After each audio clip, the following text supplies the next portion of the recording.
ಮಲೆನಾಡಿನ ದಟ್ಟ ಹಸಿರಿನ ಒಡಲಲ್ಲಿ ಅಡಗಿ ಕುಳಿತಿದ್ದ ಆ ಪುಟ್ಟ ಹಳ್ಳಿಯ ಹೆಸರು ಹಸಿರುಮನೆ.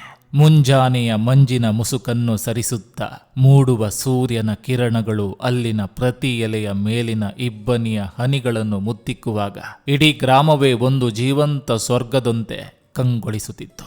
ಪಕ್ಷಿಗಳ ಕಲರವ, ಹರಿಯುವ ಹಳ್ಳದ ಜುಳುಜುಳು ನಾದ, ಮಣ್ಣಿನ ಸುವಾಸನೆ ಇವೆಲ್ಲವೂ ಆ ಹಳ್ಳಿಯ ನಿತ್ಯೋತ್ಸವಗಳಾಗಿದ್ದವು. ಇಂತಹ ಪ್ರಶಾಂತ ಪರಿಸರದಲ್ಲಿ ಎರಡು ಜೀವಗಳು ಒಂದೇ ಆತ್ಮದಂತೆ ಬೆಳೆಯುತ್ತಿದ್ದವು. ಅವರೇ ರಾಮು ಮತ್ತು ಶ್ಯಾಮು. ರಾಮು ಆ ಊರಿನ ಬಡ ನೇಕಾರನಾದ ರಂಗಪ್ಪನ ಮಗ. ರಂಗಪ್ಪನ ಕೈಗಳು ದಿನವಿಡೀ ಮಗ್ಗದ ಚಕ್ರವನ್ನು ತಿರುಗಿಸುತ್ತಾ ನೂಲಿನ ಎಳೆಗಳನ್ನು ಜೋಡಿಸುತ್ತಾ ಬದುಕಿನ ಬಂಡಿಯನ್ನು ಎಳೆಯುತ್ತಿದ್ದವು. ಅವರ ಮನೆಯಲ್ಲಿ ಬಡತನ ತಾಂಡವವಾಡುತ್ತಿದ್ದರೂ ಪ್ರಾಮಾಣಿಕತೆ ಮತ್ತು ಪ್ರೀತಿಯ ಕೊರತೆಯಿರಲಿಲ್ಲ. ರಾಮು ಬಾಲ್ಯದಿಂದಲೇ ಕಷ್ಟಗಳನ್ನು ಕಣ್ಣಾರೆ ಕಂಡಿದ್ದರು. ಅವನ ಕಣ್ಣುಗಳಲ್ಲಿ ನಕ್ಷತ್ರದಂಥ ಹೊಳಪಿತ್ತು. ಓದಿನಲ್ಲಿ ಅವನು ಅತ್ಯಂತ ಚುರುಕಾಗಿದ್ದ. ಹಳ್ಳಿಯ ಶಾಲೆಯ ಉಪಾಧ್ಯಾಯರಿಗೆ ಅವನೆಂದರೆ ಅಪಾರ ಹೆಮ್ಮೆ. ಅದೇ ಹಳ್ಳಿಯ ಮತ್ತೊಂದು ತುದಿಯಲ್ಲಿ ಊರಿನ ಗೌರವಾನ್ವಿತ ಜಮೀನ್ದಾರನಾದ ಶಿವನಂಜೇಗೌಡರ ಬೃಹತ್ ಹಳೆಯ ಕಾಲದ ಹಂಚಿನ ಮನೆಯಿತ್ತು. ಶ್ಯಾಮು ಆ ಮನೆಯ ಏಕೈಕ ವಾರಸುದಾರ. ಆಸ್ತಿ, ಅಂತಸ್ತು, ಭೋಗ ಭಾಗ್ಯಗಳಿಗೆ ಅಲ್ಲಿ ಯಾವುದೇ ಕೊರತೆ ಇರಲಿಲ್ಲ. ಆದರೆ ಶ್ಯಾಮುಗೆ ಆ ಶ್ರೀಮಂತಿಕೆ ಸ್ವಲ್ಪವೂ ಇಷ್ಟವಿರಲಿಲ್ಲ. ಅವನಿಗೆ ಪ್ರಕೃತಿಯನ್ನು ಆಸ್ವಾದಿಸುವುದರಲ್ಲಿ ಮತ್ತು ತನ್ನ ಕುಂಚದಿಂದ ಬಣ್ಣಗಳನ್ನು ಮೂಡಿಸುವುದರಲ್ಲಿ ಅಪಾರ ಆಸಕ್ತಿ ಇತ್ತು. ಇವರಿಬ್ಬರ ಸಾಮಾಜಿಕ ಮತ್ತು ಆರ್ಥಿಕ ಪರಿಸ್ಥಿತಿಗಳ ನಡುವೆ ಅಜಗಜಾಂತರ ವ್ಯತ್ಯಾಸವಾದರೂ ವಿಧಿ ಅವರ ಹೃದಯಗಳನ್ನು ಸ್ನೇಹದ ಅಪೂರ್ವ ದಾರದಿಂದ ಬಂಧಿಸಿತ್ತು. ಅವರ ಸ್ನೇಹ ಹಳ್ಳಿಯ ಜನರಿಗೆ ಒಂದು ವಿಸ್ಮಯವಾಗಿತ್ತು. ಶ್ಯಾಮು ತನ್ನ ಅರಮನೆಯಂತಹ ಮನೆಯಿಂದ ತರುತ್ತಿದ್ದ ಸಿಹಿ ತಿಂಡಿಗಳನ್ನು ರಾಮುವಿನ ಜೊತೆ ಹಂಚಿಕೊಂಡು ಆ ಬಡ ನೇಕಾರನ ಗುಡಿಸಲಲ್ಲಿ ಕುಳಿತುಕೊಂಡು ಊಟ ಮಾಡುವಾಗ ಅವನಿಗೆ ಸಿಗುತ್ತಿದ್ದ ಖುಷಿ ಮತ್ತೆಲ್ಲೂ ಸಿಗುತ್ತಿರಲಿಲ್ಲ. ಒಂದು ದಿನ ಶಾಲೆಯ ಮುಕ್ತಾಯದ ನಂತರ ಅವರಿಬ್ಬರು ಊರಿನ ಹಳೆಯ ಆಲದ ಮರದ ಕೆಳಗೆ ಕುಳಿತಿದ್ದರು. ಆಲದ ಮರದ ಜೋಕಾಲಿ ಆಡುತ್ತಾ ಶ್ಯಾಮು ದೂರದ ಬೆಟ್ಟಗಳ ಕಡೆಗೆ ಕೈ ತೋರಿಸಿ ಹೇಳಿದನು, ರಾಮು ನೋಡು, ಆ ಮುಸ್ಸಂಜೆಯ ಆಕಾಶದಲ್ಲಿ ಬಣ್ಣಗಳು ಹೇಗೆ ಮೈದಳೆದಿವೆ. ಕೆಂಪು, ಹಳದಿ, ನೇರಳೆ ಬಣ್ಣಗಳು ಒಂದಕ್ಕೊಂದು ಬೆರೆತು ನೃತ್ಯ ಮಾಡುವಂತೆ ಕಾಣುತ್ತಿಲ್ಲವೇ? ನಾನು ದೊಡ್ಡವನಾದ್ಮೇಲೆ ಈ ಜಗತ್ತಿನ ಎಲ್ಲ ಸುಂದರ ದೃಶ್ಯಗಳನ್ನು ನನ್ನ ಕುಂಚದಿಂದ ಸೆರೆ ಹಿಡಿತೇನೆ. ಆದರೆ ನನ್ನ ಅತ್ಯಂತ ಸುಂದರವಾದ ಚಿತ್ರ ಯಾವುದು ಗೊತ್ತೇ? ರಾಮು ಕುತೂಹಲದಿಂದ ಕಣ್ಣರಳಿಸಿ, ಯಾವುದು ಶ್ಯಾಮು ಎಂದು ಕೇಳಿದನು.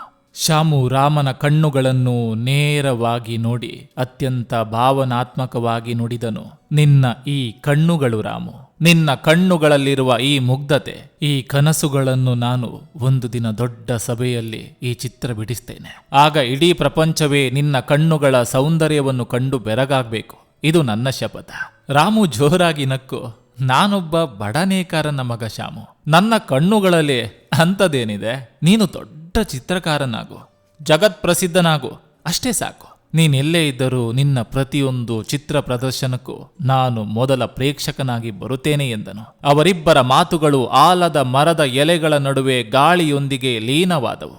ಆದರೆ ಕಾಲದ ಚಕ್ರವು ಅವರ ಮುಗ್ಧ ಕನಸುಗಳನ್ನು ಹಾಗೇ ಬಿಡಲಿಲ್ಲ.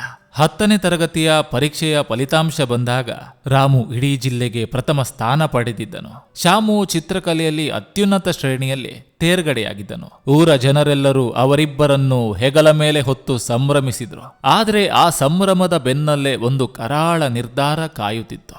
ಜಮೀನ್ದಾರ್ ಶಿವನಂಜೇಗೌಡರು ಶ್ಯಾಮುನನ್ನು ಹೆಚ್ಚಿನ ಕಲಾ ವ್ಯಾಸಂಗಕ್ಕಾಗಿ ಸಾಂಸ್ಕೃತಿಕ ನಗರಿ ಲಂಡನ್ಗೆ ಕಳುಹಿಸಲು ಎಲ್ಲ ಸಿದ್ಧತೆಗಳನ್ನು ಮಾಡಿದ್ದರು. ಬ್ರಿಟಿಷ್ ಅಕಾಡೆಮಿಯೊಂದರಲ್ಲಿ ಶ್ಯಾಮುಗೆ ಪ್ರವೇಶ ದೊರೆಯಿತು. ಈ ಸುದ್ದಿ ಕೇಳಿದ ತಕ್ಷಣ ಶ್ಯಾಮುನ ಇಡೀ ಪ್ರಪಂಚವೇ ಕುಸಿದು ಬಿದ್ದಂತಾಯಿತು. ತನಗೆ ತನ್ನ ಗೆಳೆಯನನ್ನು, ತನ್ನ ಹಳ್ಳಿಯ ಮಣ್ಣನ್ನು ಬಿಟ್ಟು ಹೋಗಲು ಸ್ವಲ್ಪವೂ ಇಷ್ಟವಿರಲಿಲ್ಲ.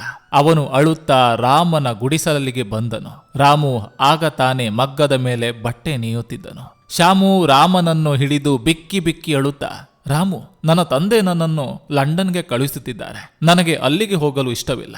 ನಾನು ಹೋದ್ರೆ ನಿನ್ನನ್ನು ಯಾರು ನೋಡಿಕೊಳ್ತಾರೆ? ನಮ್ಮ ಸ್ನೇಹ ಏನಾಗಬೇಕು? ನಾನು ತಂದೆ ಎದುರು ಪ್ರತಿಭಟಿಸ್ತೇನೆ. ನಾನೆಲ್ಲೂ ಹೋಗೋದಿಲ್ಲ ಎಂದು ಹಠ ಹಿಡಿದನು. ರಾಮು ಮಗ್ಗವನ್ನು ನಿಲ್ಲಿಸಿದನು. ಅವನ ಕಣ್ಣುಗಳಲ್ಲೂ ಕಣ್ಣೀರು ತುಂಬಿ ಬಂದಿತು. ತನ್ನ ಪ್ರಾಣ ಸ್ನೇಹಿತ ತನ್ನಿಂದ ದೂರವಾಗುತ್ತಿದ್ದಾನೆ ಎಂಬ ನೋವು ಅವನ ಎದೆಯನ್ನು ಸೀಳುತ್ತಿತ್ತು. ಆದರೆ ಅವನು ಸ್ವಾರ್ಥಿಯಾಗಲು ಬಯಸಲಿಲ್ಲ. ಅವನು ಶ್ಯಾಮುನ ಕೈಗಳನ್ನು ಗಟ್ಟಿಯಾಗಿ ಹಿಡಿದುಕೊಂಡು ಅತ್ಯಂತ ಗಂಭೀರ ಹಾಗೂ ಪ್ರೌಢ ಧ್ವನಿಯಲ್ಲಿ ನುಡಿದನು. ಶ್ಯಾಮು, ನೀನಾಡುವ ಮಾತುಗಳು ಬಾಲಿಶವಾಗಿವೆ. ಕಲೆ ಎಂಬುದು ನಿನಗೆ ಭಗವಂತ ಕೊಟ್ಟವರ. ಅದಕ್ಕೆ ಸರಿಯಾದ ವೇದಿಕೆ ಸಿಗಬೇಕಾದ್ರೆ ನೀನ್ ಹೋಗ್ಲೇಬೇಕು. ಹಕ್ಕಿ ಗೂಡಿನಲ್ಲೇ ಕುಳಿತರೆ ಅದಕ್ಕೆ ಆಕಾಶದ ವಿಸ್ತಾರ ಹೇಗೆ ತಿಳಿಯಬೇಕು? ನೀನು ನನಗಾಗಿ ಇಲ್ಲಿ ಉಳಿದರೆ ನನ್ನ ಸ್ನೇಹವೇ ನಿನ್ನ ಪ್ರಗತಿಗೆ ಮುಳ್ಳಾಯಿತು ಎಂದು ನಾನು ಜೀವನವಿಡೀ ನರಕ ಅನುಭವಿಸಬೇಕಾಗ್ತದೆ. ನೀನು ಲಂಡನ್ಗೆ ಹೋಗ್ಲೇಬೇಕು, ನನಗಾಗಿ ಹೋಗ್ಬೇಕು. ಶ್ಯಾಮು ಕಣ್ಣೀರು ಒರೆಸಿಕೊಳ್ಳುತ್ತಾ, ಆದ್ರೆ ರಾಮು, ನಿನ್ನನ್ನು ಬಿಟ್ಟು ನಾನು ಹೇಗೆ ಇರಲಿ ಎಂದನು. ರಾಮು ಮುಗುಳ್ನಗುತ್ತಾ ತನ್ನ ಹೃದಯದ ಮೇಲೆ ಕೈಯಿಟ್ಟು ಹೇಳಿದನು, ದೂರ ಹೋದ ತಕ್ಷಣ ಹೃದಯಗಳು ದೂರವಾಗುವುದಿಲ್ಲ ಗೆಳೆಯ. ನೀನೆಲ್ಲೇ ಇದ್ದರೂ ನಿನ್ನ ನೆನಪುಗಳು ಈ ರಾಮನ ಉಸಿರಿನಲ್ಲಿರ್ತವೆ. ನೀನು ಜಗತ್ತನ್ನು ಗೆದ್ದು ಬಾ.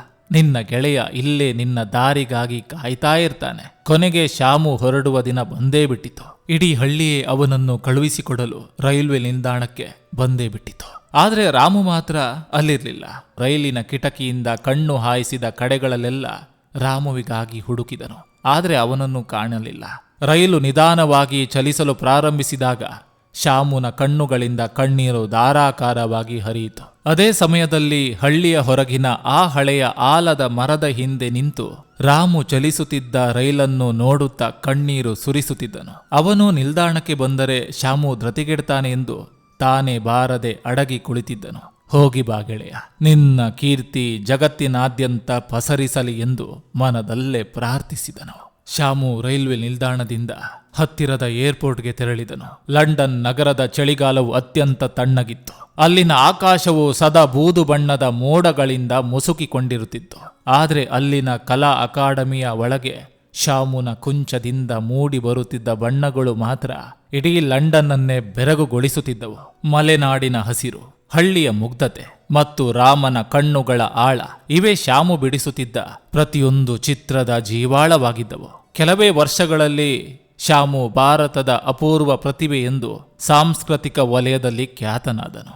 ಅವನ ಚಿತ್ರ ಪ್ರದರ್ಶನಗಳಿಗೆ ಲಂಡನ್ನ ಗಣ್ಯರು, ಕಲಾ ವಿಮರ್ಶಕರು ಮುಗಿಬೀಳುತ್ತಿದ್ದರು. ಲಕ್ಷಾಂತರ ರೂಪಾಯಿಗಳ ಸಂಪತ್ತು ಅವನ ಪಾದದಡಿಯಲ್ಲಿ ಬಂದು ಬಿದ್ದಿತ್ತು. ಆದರೆ ಈ ಎಲ್ಲ ವೈಭವ, ಕೀರ್ತಿ ಮತ್ತು ಪ್ರಶಂಸೆಗಳ ನಡುವೆಯೂ ಶ್ಯಾಮುನ ಅಂತರಂಗ ಮಾತ್ರ ಒಂಟಿತನದಿಂದ ನರಳುತ್ತಿತ್ತು.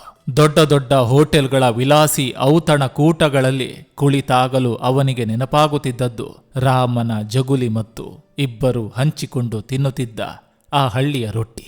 ಲಂಡನ್ಗೆ ಬಂದ ಮೊದಲ ಕೆಲವು ವರ್ಷಗಳ ಕಾಲ ರಾಮು ಮತ್ತು ಶ್ಯಾಮು ನಡುವೆ ನಿಯಮಿತವಾಗಿ ಪತ್ರ ವ್ಯವಹಾರವಿತ್ತು.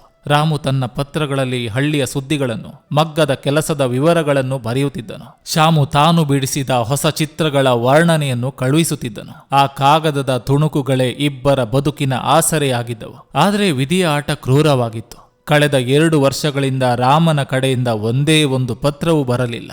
ಶ್ಯಾಮು ಬರೆದ 10 ಪತ್ರಗಳಿಗೆ ಯಾವುದೇ ಪ್ರತ್ಯುತ್ತರ ಸಿಗಲಿಲ್ಲ. ಶ್ಯಾಮು ಹಳ್ಳಿಯಲ್ಲಿದ್ದ ತನ್ನ ತಂದೆಗೆ ಫೋನ್ ಮಾಡಿ ವಿಚಾರಿಸಿದಾಗ ರಾಮು ಈಗ ಆ ಹಳ್ಳಿಯಲ್ಲಿ ಇಲ್ಲವಂತೆ, ಎಲ್ಲೋ ಹೊರಟು ಹೋದನಂತೆ ಎಂಬ ಅಸ್ಪಷ್ಟ ಉತ್ತರ ಸಿಕ್ಕಿತು. ಗೆಳೆಯನ ಈ ಹಠಾತ್ ಮೌನ ಶ್ಯಾಮುನ ಎದೆಯನ್ನೇ ಕೊರೆಯತೊಡಗಿತು. ಪ್ರತಿ ರಾತ್ರಿ ಅವನಿಗೆ ಕೆಟ್ಟ ಕನಸುಗಳು ಬೀಳತೊಡಗಿದ್ದವು. ಕೊಂಚ ಹಿಡಿಯಬೇಕಾದ ಅವನ ಕೈಗಳು ಗೆಳೆಯನ ಆತಂಕದಿಂದ ನಡುಗುತ್ತಿದ್ದವು. ಕೊನೆಗೆ ಒಂದು ದಿನ ಶ್ಯಾಮು ತನ್ನ ಎಲ್ಲ ಅಂತಾರಾಷ್ಟ್ರೀಯ ಚಿತ್ರ ಪ್ರದರ್ಶನಗಳನ್ನು ಮತ್ತು ಕೋಟ್ಯಾಂತರ ರೂಪಾಯಿಗಳ ಒಪ್ಪಂದಗಳನ್ನು ಅರ್ಧಕ್ಕೆ ರದ್ದುಗೊಳಿಸಿದನು. ನನಗೆ ನನ್ನ ಗೆಳೆಯ ಮುಖ್ಯ ಎಂದು ಕಲಾ ಅಕಾಡೆಮಿಯ ನಿರ್ದೇಶಕರಿಗೆ ಖಂಡಿತವಾಗಿ ಹೇಳಿ 10 ವರ್ಷಗಳ ನಂತರ ಭಾರತಕ್ಕೆ ಮರಳುವ ವಿಮಾನ ಹತ್ತಿದನು. ಅವನು ಹಸಿರು ಮನೆ ಹಳ್ಳಿಗೆ ಕಾಲಿಟ್ಟಾಗ ಅಲ್ಲಿ ಕಡು ಬೇಸಿಗೆಯ ಬಿಸಿಲಿತ್ತು. ಹಳ್ಳಿಯ ವಾತಾವರಣ ಮೊದಲಿನಂತಿರಲಿಲ್ಲ. ಹಳೆಯ ಆಲದ ಮರ ಒಣಗಿ ನಿಂತಿತ್ತು. ಶ್ಯಾಮು ತನ್ನ ಐಷಾರಾಮಿ ಉಡುಪುಗಳಲ್ಲೇ ಓಡುತ್ತಾ ರಾಮನ ಹಳೆಯ ಮುರುಕು ಗುಡಿಸಲಿನ ಹತ್ತಿರ ಹೋದನು. ಆದರೆ ಅಲ್ಲಿ ಕೇವಲ ಪಾಳು ಬಿದ್ದ ಮಣ್ಣಿನ ಗೋಡೆಗಳು ಮತ್ತು ಒಣಗಿದ ಕಳೆ ಗಿಡಗಳು ಮಾತ್ರ ಇದ್ದವು. ಮಗ್ಗದ ಶಬ್ದ ಸಂಪೂರ್ಣವಾಗಿ ಸ್ತಬ್ಧವಾಗಿತ್ತು. ಶ್ಯಾಮುನ ಎದೆ ಜೋರಾಗಿ ಬಡಿದುಕೊಳ್ಳಲಾರಂಭಿಸಿತು.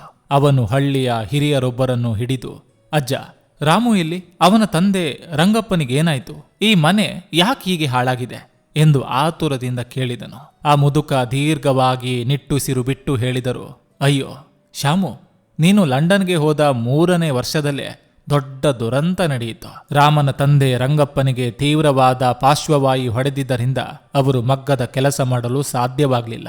ತಂದೆಯ ವೈದ್ಯಕೀಯ ಚಿಕಿತ್ಸೆಗಾಗಿ ರಾಮು ತನಗಿದ್ದ ಅಲ್ಪ ಸ್ವಲ್ಪ ಜಮೀನು ಮತ್ತು ಮನೆಯನ್ನು ಮಾರಿ ಸಾಲದ ಸುಳಿಗೆ ಸಿಲುಕಿದ. ಸಾಲದ ಬಾಧೆ ತಾಳಲಾರದೆ ರಂಗಪ್ಪನವರು 2 ವರ್ಷಗಳ ಹಿಂದೆ ತೀರಿ ಹೋದರು. ಮುದುಕನ ಮಾತುಗಳನ್ನು ಕೇಳುತ್ತಾ ಶಾಮು ಕಣ್ಣೀರು ಸುರಿಸಿದ. ಆದರೆ ರಾಮು ಎಲ್ಲಿದ್ದಾನೆ ಅಜ್ಜ ಎಂದು ಕಂಗೆಟ್ಟು ಕೇಳಿದನು. ಆ ಮುದುಕ ಕಣ್ಣಂಚು ಒರೆಸಿಕೊಳ್ಳುತ್ತಾ, ತಂದೆಯ ಸಾವಿನ ನಂತರ ರಾಮನಿಗೆ ಮತ್ತೊಂದು ಶಾಪ ತಟ್ಟಿತು ಮಗನೇ. ಹಗಲಿರುಳು ಕತ್ತಲೆಯಲ್ಲಿ ಮಗ್ಗ ನೂತಿದರಿಂದ ಮತ್ತು ಅತಿಯಾಗಿ ಅತ್ತಿದರಿಂದ ಅವನ ಕಣ್ಣಿನ ನರಗಳು ಒಣಗಿ ಹೋದವು. ಚಿಕಿತ್ಸೆ ಕೊಡಿಸಲು ಅವನ ಬಳಿ 1 ಕಾಸು ಇರಲಿಲ್ಲ. ಕೊನೆಗೆ ಆ ಬಡಜೀವ ತನ್ನ 2 ಕಣ್ಣುಗಳ ದೃಷ್ಟಿಯನ್ನು ಸಂಪೂರ್ಣವಾಗಿ ಕಳೆದುಕೊಂಡು ಕುರುಡನಾದ. ಈಗ ಅವನು ಹಳ್ಳಿಯ ಕೊನೆಯಲ್ಲಿರುವ ಸ್ಮಶಾನದ ಪಕ್ಕದ ಸಣ್ಣ ಹುಲ್ಲಿನ ಗುಡಿಸಲಲ್ಲಿ ಒಂಟಿಯಾಗಿ ಭಿಕ್ಷುಕನಂತೆ ಬದುಕುತ್ತಿದ್ದಾನೆ ಎಂದನು. ಈ ಮಾತುಗಳನ್ನು ಕೇಳಿದ ತಕ್ಷಣ ಶಾಮುನ ಇಡೀ ಜಗತ್ತೇ ಗಿರಗಿರನೆ ತಿರುಗಿದಂತಾಯಿತು. ಜಗತ್ತಿಗೆ ತನ್ನ ಚಿತ್ರಗಳ ಮೂಲಕ ಬಣ್ಣಗಳನ್ನು ಪರಿಚಯಿಸಿದ ಚಿತ್ರಕಾರನ ಪ್ರಾಣ ಸ್ನೇಹಿತ ಇಂದು ಸಂಪೂರ್ಣ ಕತ್ತಲೆಯಲ್ಲಿ ಮುಳುಗಿದ್ದನು. ಶಾಮುನ ಕಾಲುಗಳು ಮರಗಟ್ಟಿದವು. ಅವನ ಕಣ್ಣುಗಳಿಂದ ಧಾರಾಕಾರವಾಗಿ ನೀರು ಹರಿಯುತ್ತಿತ್ತು. ತಾನು ಲಂಡನ್ನ ವೈಭವದಲ್ಲಿ ಮುಳುಗಿದ್ದಾಗ ತನ್ನ ಗೆಳೆಯ ಇಲ್ಲಿ ನರಕ ಯಾತನೆ ಅನುಭವಿಸುತ್ತಿದ್ದನೆಂಬ ಅಪರಾಧ ಪ್ರಜ್ಞೆ ಅವನನ್ನು ಜೀವಂತವಾಗಿ ದಹಿಸತೊಡಗಿತು. ಅವನು ತಡಮಾಡದೆ ಹಳ್ಳಿಯ ಆ ಕತ್ತಲೆಯ ಮೂಲೆಗೆ, ಆ ಸಣ್ಣ ಹುಲ್ಲಿನ ಗುಡಿಸಲಿನ ಕಡೆಗೆ ಹುಚ್ಚನಂತೆ ಓಡಲಾರಂಭಿಸಿದನು. ಕಾಲಿನಲ್ಲಿದ್ದ ಬೂಟುಗಳು ಎಲ್ಲೋ ಕಳಚಿ ಬಿದ್ದಿದ್ದವು. ಮುಳ್ಳುಗಳು ಕಾಲಿಗೆ ಚುಚ್ಚಿ ರಕ್ತ ಬರುತ್ತಿದ್ದರೂ ಅವನಿಗೆ ಅದರ ಪ್ರಜ್ಞೆ ಇರಲಿಲ್ಲ. ಅವನ ಕಣ್ಣೆದುರು ಬಾಲ್ಯದಲ್ಲಿ ರಾಮು ಆಡಿದ ಮಾತುಗಳಷ್ಟೇ ಸುಳಿಯುತ್ತಿದ್ದವು. ನೀನು ಜಗತ್ತನ್ನು ಗೆದ್ದು ಬಾ ಗೆಳೆಯ, ನಿನ್ನ ಗೆಳೆಯ ಇಲ್ಲೇ ನಿನ್ನ ದಾರಿ ಕಾಯುತ್ತಿರ್ತಾನೆ. ಗುಡಿಸಲಿನ ಹತ್ತಿರ ಬಂದಾಗ ಶಾಮುನ ಉಸಿರು ನಿಂತಂತಾಯಿತು. ಆ ಹರಿದು ಹೋದ ಹುಲ್ಲಿನ ಚಾವಣಿಯ ಕೆಳಗೆ ಕತ್ತಲೆಯ ಕೋಣೆಯಲ್ಲಿ ರಾಮು ಕೇವಲ ಒಂದು ಹಳೆಯ ಚಾಪೆಯ ಮೇಲೆ ಕುಳಿತಿದ್ದನು. ಅವನ ಕೈಗಳು ಹಳೆಯ ನೂಲಿನ ಎಳೆಗಳನ್ನು ತಡಕಾಡುತ್ತಾ ಏನೋ ಹೊಸೆಯಲು ಯತ್ನಿಸುತ್ತಿದ್ದವು. ಆದರೆ ಆ ಕಣ್ಣುಗಳು, ಬಾಲ್ಯದಲ್ಲಿ ನಕ್ಷತ್ರದಂತೆ ಹೊಳೆಯುತ್ತಿದ್ದ ಆ ಕಣ್ಣುಗಳು ಇಂದು ಸಂಪೂರ್ಣವಾಗಿ ಶೂನ್ಯವಾಗಿದ್ದವು. ಕಣ್ಣುಗಳ ಗುಡ್ಡೆಗಳು ಕದಲದೆ ಬಿಳಿ ಗೋಡೆಯಂತೆ ಆಕಾಶವನ್ನು ನೋಡುತ್ತಿದ್ದವು. ಶಾಮುನ ಗಂಟಲು ಒಣಗಿ ಹೋಯಿತು. ಕಣ್ಣೀರು ಕೆನ್ನೆಯ ಮೇಲೆ ಹರಿಯಿತು. ಅವನೇನು ಮಾತನಾಡಲು ಹೋದರೂ ಧ್ವನಿ ಬರಲಿಲ್ಲ. ಕೊನೆಗೆ ಕಷ್ಟಪಟ್ಟು ತನ್ನ ಒಡೆದ ಧ್ವನಿಯಲ್ಲಿ ಕರೆದನು, ರಾಮು. ಆ ಒಂದು ಶಬ್ದ ಆ ಕತ್ತಲೆಯ ಕೋಣೆಯ ಮೌನವನ್ನು ಸೀಳಿತು. ಆ ಧ್ವನಿ ಕೇಳಿದ ತಕ್ಷಣ ರಾಮನ ಕೈಯಲ್ಲಿದ್ದ ನೂಲಿನ ಎಳೆಗಳು ಕೆಳಗೆ ಬಿದ್ದವು. ಅವನ ಇಡೀ ದೇಹ ಒಂದಿಡೀ ಕ್ಷಣ ನಡುಗಿ ಹೋಯಿತು. ಕಣ್ಣುಗಳಿಲ್ಲದಿದ್ದರೂ ಆ ದಿವ್ಯ ಧ್ವನಿಯನ್ನು ಅವನ ಹೃದಯದ ಪ್ರತಿ ಉಸಿರು ಗುರುತಿಸುತ್ತಿತ್ತು. ರಾಮು ನಡುಗುವ ಕೈಗಳಿಂದ ನೆಲವನ್ನು ತಡಕಾಡುತ್ತಾ ಎದ್ದು ನಿಲ್ಲಲು ಪ್ರಯತ್ನಿಸಿದನು. ಶಾಮು ನೀನ, ನನ್ನ ಗೆಳೆಯ ಬಂದಿದ್ದೀಯಾ ಎಂದು ಗಾಳಿಯಲ್ಲೇ ಕೈಗಳನ್ನು ಚಾಚಿದನು. ಶಾಮು ಓಡಿ ಹೋಗಿ ರಾಮನನ್ನು ಬಿಗಿದಪ್ಪಿಕೊಂಡನು. ಆ ಅಪ್ಪುಗೆಯಲ್ಲಿ 10 ವರ್ಷಗಳ ಹಂಬಲ, ನೋವು ಮತ್ತು ಪಶ್ಚಾತ್ತಾಪವೆಲ್ಲವೂ ಕರಗಿ ಹೋಗಿತ್ತು. ಇಬ್ಬರು ಒಬ್ಬರನ್ನೊಬ್ಬರು ಗಟ್ಟಿಯಾಗಿ ಹಿಡಿದುಕೊಂಡು ಹಳ್ಳಿಯ ಆ ಕತ್ತಲೆ ಕೋಣೆಯಲ್ಲಿ ಮಕ್ಕಳಂತೆ ಬಿಕ್ಕಿ ಬಿಕ್ಕಿ ಅತ್ತರು. ನನಗೆ ಯಾಕೆ ಹೇಳಲಿಲ್ಲ ರಾಮು? ಇಷ್ಟು ದೊಡ್ಡ ಕಷ್ಟ ಬಂದರೂ ನನ್ನಿಂದ ಯಾಕೆ ಮುಚ್ಚಿಟ್ಟೆ? ಲಂಡನ್ನಲ್ಲಿ ನಾನು ಗಳಿಸಿದ ಕೋಟ್ಯಾಂತರ ಹಣ ಯಾವ ಪ್ರಯೋಜನಕ್ಕೆ? ನನ್ನ ಕಣ್ಣೆದುರೇ ನಿನ್ನ ಬದುಕು ಕತ್ತಲಾಗಿ ಹೋಗಿದೆಯಲ್ಲೋ ಎಂದು ಶಾಮು ತನ್ನ ಎದೆ ಚಚ್ಚಿಕೊಳ್ಳುತ್ತಾ ಅತ್ತೇ ಬಿಟ್ಟನು. ರಾಮು ಕಣ್ಣಿಲ್ಲದ ಆ ಮುಖದಲ್ಲಿ ಒಂದು ಸಣ್ಣ ದೈವಿಕ ಮುಗುಳ್ನಗೆಯನ್ನು ತಂದುಕೊಂಡನು. ಅವನು ಶಾಮುನ ಮುಖವನ್ನು, ಅವನ ಐಷಾರಾಮಿ ಕೋಟನ್ನು ತನ್ನ ನಡುಗುವ ಕೈಗಳಿಂದ ಸ್ಪರ್ಶಿಸುತ್ತಾ ನಿಧಾನವಾಗಿ ಹೇಳಿದನು, ನೀನಲ್ಲಿ ನಿನ್ನ ಕನಸನ್ನು ನನಸು ಮಾಡಿಕೊಳ್ಳುತ್ತಿದ್ದೆ ಶಾಮು. ನಿನ್ನ ಕೊಂಚ ಜಗತ್ತಿಗೆ ಬಣ್ಣಗಳನ್ನ ಪರಿಚಯಿಸುತ್ತಿತ್ತು. ನನ್ನ ಕತ್ತಲೆಯ ಬದುಕಿನ ಕರಾಳ ನೆರಳು ನಿನ್ನ ಬೆಳಕಿನ ಮೇಲೆ ಬೀಳುವುದು ನನಗಿಷ್ಟವಿರಲಿಲ್ಲ. ನಿಜವಾದ ಗೆಳೆಯ ಯಾರು ಗೊತ್ತಾ ಶಾಮು? ಗೆಳೆಯನಿಗೆ ಯಶಸ್ಸು ಸಿಕ್ಕಾಗ ಬೆನ್ನು ತಟ್ಟಬೇಕೆ ಹೊರತು ನಮ್ಮ ಕಷ್ಟದ ಹೊರೆಯನ್ನು ಅವನ ಹೆಗಲಿಗೆ ಹಾಕಿ ಅವನ ರೆಕ್ಕೆಗಳನ್ನ ಕತ್ತರಿಸಬಾರದು. ನನಗೆ ದೃಷ್ಟಿ ಇಲ್ಲದೆ ಇರಬಹುದು ಶಾಮು, ಆದರೆ ನನ್ನ ಹೃದಯದ ಕಣ್ಣುಗಳಲ್ಲಿ ನೀನು ಇಂದಿಗೂ ಜಗತ್ತಿನ ಶ್ರೇಷ್ಠ ಚಿತ್ರಕಾರನಾಗಿಯೇ ಕಾಣಿಸುತ್ತಿದ್ದೀಯ. ರಾಮನ ಮಾತುಗಳು ಶಾಮುನ ಎದೆಯನ್ನು ಚೂರಿಯಿಂದ ಇರಿದಂತಿದ್ದವು. ಅಂದೇ ಶಾಮು ತನ್ನ ಮನಸ್ಸಿನಲ್ಲಿ ಒಂದು ಮಹತ್ತರವಾದ ತೀರ್ಮಾನವನ್ನು ತೆಗೆದುಕೊಂಡನು. ಶಾಮು ತಡಮಾಡದೆ ರಾಮನನ್ನು ನಗರದ ಅತ್ಯಂತ ದೊಡ್ಡ ಕಣ್ಣಿನ ಸೂಪರ್ ಸ್ಪೆಷಾಲಿಟಿ ಆಸ್ಪತ್ರೆಗೆ ಕರೆದುಕೊಂಡು ಹೋದನು. ದೇಶದ ಹೆಸರಾಂತ ವೈದ್ಯರು ರಾಮನ ಕಣ್ಣುಗಳನ್ನು ತಪಾಸಣೆ ಮಾಡಿದರು. ವರದಿಗಳನ್ನು ನೋಡಿದ ಮುಖ್ಯ ವೈದ್ಯರು ಶಾಮುನನ್ನು ತಮ್ಮ ಕೋಣೆಗೆ ಕರೆದರು. ನೋಡಿ ಶಾಮು, ರಾಮನ ಕಣ್ಣಿನ ನರಗಳು ಸಂಪೂರ್ಣವಾಗಿ ಹಾನಿಗೊಳಗಾಗಿವೆ. ಅವನಿಗೆ ಮತ್ತೆ ದೃಷ್ಟಿ ಬರಬೇಕಾದ್ರೆ ಕೇವಲ ಒಂದು ದಾರಿ ಇದೆ. ಯಾರಾದರೂ ಜೀವಂತ ವ್ಯಕ್ತಿ ತಕ್ಷಣವೇ ತಮ್ಮ ಕಣ್ಣುಗಳನ್ನು ದಾನ ಮಾಡಬೇಕು. ಆದ್ರೆ ನಮ್ಮ ದೇಶದಲ್ಲಿ ಜೀವಂತವಾಗಿರುವಾಗಲೇ ಕಣ್ಣು ದಾನ ಮಾಡುವವರು ಸಿಗುವುದು ಅಸಾಧ್ಯ ಎಂದು ವೈದ್ಯರು ನಿರಾಶೆಯಿಂದ ಹೇಳಿದರು. ಶಾಮು ಒಂದು ಕ್ಷಣವೂ ಯೋಚಿಸಲಿಲ್ಲ. ಅವನು ವೈದ್ಯರ ಮೇಜಿನ ಮೇಲೆ ತನ್ನ ಕೈಗಳನ್ನು ಗಟ್ಟಿಯಾಗಿ ಇಟ್ಟು ಅಚಲವಾದ ಧ್ವನಿಯಲ್ಲಿ ಹೇಳಿದನು, ನನ್ನ ಕಣ್ಣುಗಳನ್ನು ನನ್ನ ಗೆಳೆಯನಿಗೆ ಕೊಡಿ ಡಾಕ್ಟರ್, ಈಗಲೇ ಆಪರೇಷನ್ ಮಾಡಿ. ವೈದ್ಯರು ಆಘಾತದಿಂದ ಕುರ್ಚಿಯಿಂದ ಎದ್ದು ನಿಂತರು. ಶಾಮು, ನೀನೇನ್ ಮಾತಾಡ್ತಿದ್ಯಾ ಎಂದು ನಿನಗೆ ಪ್ರಜ್ಞೆ ಇದೆಯೇ? ನೀನೊಬ್ಬ ಜಗತ್ಪ್ರಸಿದ್ಧ ಚಿತ್ರಗಾರ. ಇಡೀ ಜಗತ್ತು ನಿನ್ನ ಕಣ್ಣುಗಳ ಮೂಲಕ ಮೂಡುವ ಚಿತ್ರಗಳನ್ನು ನೋಡಿ ಆರಾಧಿಸ್ತದೆ. ನಿನ್ನ ಕಣ್ಣುಗಳೇ ನಿನ್ನ ಬದುಕು, ನಿನ್ನ ಕಲೆ. ನಿನ್ನ ಕಣ್ಣುಗಳನ್ನು ದಾನ ಮಾಡಿದ್ರೆ ಮುಂದೆಂದು ನೀನು ಕೊಂಚ ಹಿಡಿಯಲು ಸಾಧ್ಯವಿಲ್ಲ, ಕತ್ತಲೆಯಲ್ಲೇ ಸಾಯಬೇಕಾಗ್ತದೆ. ಶಾಮುನ ಕಣ್ಣುಗಳಿಂದ 2 ಹನಿ ಕಣ್ಣೀರು ಉರುಳಿದವು. ಆದರೆ ಆ ಮುಖದಲ್ಲಿ ಒಂದು ದಿವ್ಯವಾದ ಶಾಂತಿ ಇತ್ತು. ಅವನು ಮುಗುಳ್ನಗುತ್ತಾ ಹೇಳಿದನು, ಡಾಕ್ಟರ್, ಚಿತ್ರ ಬಿಡಿಸುವುದು ಕೇವಲ ಮುಖದ ಮೇಲಿರುವ ಕಣ್ಣುಗಳಲ್ಲ, ನಮ್ಮ ಅಂತರಂಗದ ಭಾವನೆಗಳು. ಈ ಕಣ್ಣುಗಳಿಂದ ನಾನು ಜಗತ್ತಿನ ಎಲ್ಲ ಸೌಂದರ್ಯವನ್ನು, ಕೀರ್ತಿಯನ್ನು ನೋಡಿ ಸವಿದಿದ್ದಾಗಿದೆ. ಆದರೆ ನನ್ನ ಗೆಳೆಯ ಕೇವಲ ಕತ್ತಲೆಯನ್ನಷ್ಟೇ ಕಂಡಿದ್ದಾನೆ. ನನ್ನ ಈ ಕಣ್ಣುಗಳು ನನ್ನ ಗೆಳೆಯನ ಮುಖದಲ್ಲಿ ಬೆಳಕನ್ನು ತರುವುದಾದ್ರೆ ನಾನು ಚಿತ್ರ ಬಿಡಿಸುವುದನ್ನು ನಿಲ್ಲಿಸಲು ಸಿದ್ಧನಿದ್ದೇನೆ. ನನ್ನ ಗೆಳೆಯ ನನ್ನ ಕಣ್ಣುಗಳಿಂದ ಈ ಪ್ರಪಂಚವನ್ನು ನೋಡಿದ್ರೆ ನಾನು ಅವನ ಕಣ್ಣುಗಳ ಮೂಲಕ ಬದುಕ್ತೇನೆ. ಆದರೆ ದಯವಿಟ್ಟು ಒಂದು ವಿನಂತಿ, ಈ ಸತ್ಯ ರಾಮನಿಗೆ ತಿಳಿಬಾರ್ದು. ಆಪರೇಷನ್ ಮುಗಿಯುವವರೆಗೂ ಇದು ರಹಸ್ಯವಾಗಿರಬೇಕು. ವೈದ್ಯರು ಆ ಮಹಾ ಸ್ನೇಹದ ಮುಂದೆ ಮೂಕರಾಗಿ ತಲೆಬಾಗಿದರು. ಮರುದಿನವೇ ಅತ್ಯಂತ ರಹಸ್ಯವಾಗಿ ಶಸ್ತ್ರಚಿಕಿತ್ಸೆ ನಡೆಯಿತು. ಶಾಮುನ ಕಣ್ಣುಗಳನ್ನು ರಾಮನಿಗೆ ಯಶಸ್ವಿಯಾಗಿ ಜೋಡಿಸಲಾಯಿತು. ಕೆಲವು ದಿನಗಳ ನಂತರ ಆಸ್ಪತ್ರೆಯ ಕೋಣೆಯಲ್ಲಿ ರಾಮನ ಕಣ್ಣುಗಳ ಮೇಲಿದ್ದ ಬಿಳಿ ಪಟ್ಟಿಯನ್ನು ವೈದ್ಯರು ನಿಧಾನವಾಗಿ ಬಿಚ್ಚುತ್ತಿದ್ದರು. ಕೋಣೆಯಲ್ಲಿ ಸಂಪೂರ್ಣ ನಿಶಬ್ದವಿತ್ತು. ರಾಮು ನಿಧಾನವಾಗಿ ತನ್ನ ಕಣ್ಣುಗಳನ್ನು ತೆರೆದನು. ಮೊದಲಿಗೆ ಮಸುಕಾಗಿ ಕಂಡ ಜಗತ್ತು ನಂತರ ಅತ್ಯಂತ ಸ್ಪಷ್ಟವಾಗಿ ಕಾಣಿಸತೊಡಗಿತು. ಕಿಟಕಿಯಿಂದ ಬಂದ ಸೂರ್ಯನ ಕಿರಣಗಳು ಅವನ ಮುಖದ ಮೇಲೆ ಬಿದ್ದವು. ನನಗೆ ಕಾಣಿಸ್ತಿದೆ ಡಾಕ್ಟರ್, ನನಗೆಲ್ಲವೂ ಕಾಣಿಸ್ತಿದೆ. ಶಾಮು, ಎಲ್ಲಿದ್ದೀಯಾ? ನೋಡು, ನನ್ನ ಕಣ್ಣು ಬಂದಿದೆ.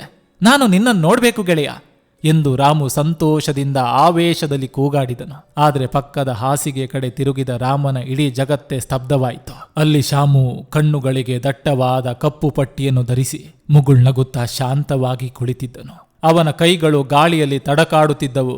ರಾಮನಿಗೆ ತಕ್ಷಣವೇ ಸತ್ಯದ ಅರಿವಾಯಿತು. ತನಗೆ ಬಂದಿರುವ ಕಣ್ಣುಗಳು ಬೇರೆ ಯಾರದೂ ಅಲ್ಲ, ತನ್ನ ಪ್ರಾಣ ಸ್ನೇಹಿತ ಶಾಮುನ ಕಣ್ಣುಗಳು ಎಂಬ ಭೀಕರ ಸತ್ಯ ಅವನ ಎದೆಯನ್ನು ಸೀಳಿತು. ವೈದ್ಯರು ನಡುಗುವ ಕೈಗಳಿಂದ ಶಾಮು ಬರೆದಿದ್ದ ಕೊನೆಯ ಪತ್ರವನ್ನು ರಾಮನ ಕೈಗಿಟ್ಟರು. ರಾಮು ಅಳುತ್ತಾ ಪತ್ರವನ್ನು ಓದತೊಡಗಿದನು. ಅದರಲ್ಲಿ ಶಾಮುನ ಕೈಬರವಿತ್ತು. ರಾಮು, ಗಾಬರಿ ಆಗ್ಬೇಡ ಗೆಳೆಯ. ನಾನು ಲಂಡನ್ನಲ್ಲಿ ನಿನಗಾಗಿ ಒಂದು ಅತ್ಯುತ್ತಮ ಚಿತ್ರವನ್ನು ಬಿಡಿಸಬೇಕೆಂದುಕೊಂಡಿದ್ದೆ. ಆದರೆ ಈ ಜಗತ್ತಿನ ಅತ್ಯಂತ ಸುಂದರವಾದ ಚಿತ್ರ ಎಂದರೆ ಅದು ನಿನ್ನ ಮುಖದ ಮೇಲಿರುವ ನಗು. ಆ ನಗುವನ್ನು ನೋಡಲು ನಿನಗೆ ಕಣ್ಣುಗಳೇ ಇರಲಿಲ್ಲ. ಈಗ ನನ್ನ ಕಣ್ಣುಗಳು ನಿನ್ನಲ್ಲಿವೆ. ಇನ್ನು ಮುಂದೆ ನಾವು ಬೇರೆಯಲ್ಲ. ನೀನು ನೋಡುವ ಪ್ರತಿಯೊಂದು ಸುಂದರ ದೃಶ್ಯದಲ್ಲೂ, ಪ್ರತಿಯೊಂದು ಬಣ್ಣದಲ್ಲೂ ನಾನು ನಿನ್ನ ಕಣ್ಣುಗಳ ಹಿಂದಿನ ಬೆಳಕಾಗಿ ನಿನ್ನ ಜೊತೆಗೆ ಇರ್ತೇನೆ. ನನ್ನ ಕಣ್ಣುಗಳನ್ನು ಜಾಗ್ರತೆಯಾಗಿ ನೋಡಿಕೊ. ಪತ್ರವನ್ನು ಓದಿ ಮುಗಿಸಿದ ರಾಮು ಶಾಮುನ ಹಾಸಿಗೆಯ ಬಳಿ ಬಂದು ಅವನ ಕಾಲಿಗೆ ಬಿದ್ದು ಅವನ ಕೈಗಳನ್ನು ತನ್ನ ಹೊಸ ಕಣ್ಣುಗಳಿಗೆ ಒತ್ತಿಕೊಂಡು ರಕ್ತದ ಕಣ್ಣೀರು ಸುರಿಸುತ್ತಾ ಬಿಕ್ಕಿ ಬಿಕ್ಕಿ ಅತ್ತನು. ಶಾಮು ಕಣ್ಣಿಲ್ಲದಿದ್ದರೂ ರಾಮನ ತಲೆಯನ್ನು ಸವರಿ ಸಮಾಧಾನ ಪಡಿಸುತ್ತಿದ್ದನು. ಅದು ಕೇವಲ ದುಃಖದ ಕಣ್ಣೀರಾಗಿರಲಿಲ್ಲ. ಈ ಸ್ವಾರ್ಥಿ ಪ್ರಪಂಚದ ಇತಿಹಾಸದಲ್ಲೇ ಬರೆದಿಡಬೇಕಾದ ಜಗತ್ತಿನ ಅತ್ಯಂತ ಪವಿತ್ರವಾದ ಸ್ನೇಹದ ಬೆಳಕಿನ ಕಣ್ಣೀರಾಗಿತ್ತು. ಬಂಧುಗಳೇ, ಈ ಸ್ವಾರ್ಥ ತುಂಬಿದ ಜಗತ್ತಿನಲ್ಲಿ ಆಸ್ತಿ ಅಂತಸ್ತು ನೋಡಿ ಸ್ನೇಹ ಮಾಡುವವರ ಮಧ್ಯೆ ತನ್ನ ಗೆಳೆಯನ ಬದುಕಿಗಾಗಿ ತನ್ನ ಕಣ್ಣುಗಳನ್ನೇ ತ್ಯಾಗ ಮಾಡಿದ ಶಾಮುನಂತ ಗೆಳೆಯ ಸಿಗುವುದು ಕೋಟಿಯಲ್ಲೊಬ್ಬರು. ಈ ಭಾವನಾತ್ಮಕ ಕತೆ ನಿಮ್ಮ ಹೃದಯ ಮುಟ್ಟಿದ್ರೆ ನಿಮ್ಮ ಸ್ನೇಹಿತನಿಗೆ ಈ ವಿಡಿಯೋವನ್ನು ಶೇರ್ ಮಾಡಿ ಮತ್ತು ನಿಮ್ಮ ಅನಿಸಿಕೆಯನ್ನು ಕಮೆಂಟ್ ಮಾಡಿ ತಿಳಿಸಿ. ಮತ್ತಷ್ಟು ಪ್ರೇರಕ ಕಥೆಗಳಿಗಾಗಿ ನನ್ನ ಚಾನಲ್ ಅನ್ನು ಸಬ್ಸ್ಕ್ರೈಬ್ ಮಾಡಿ.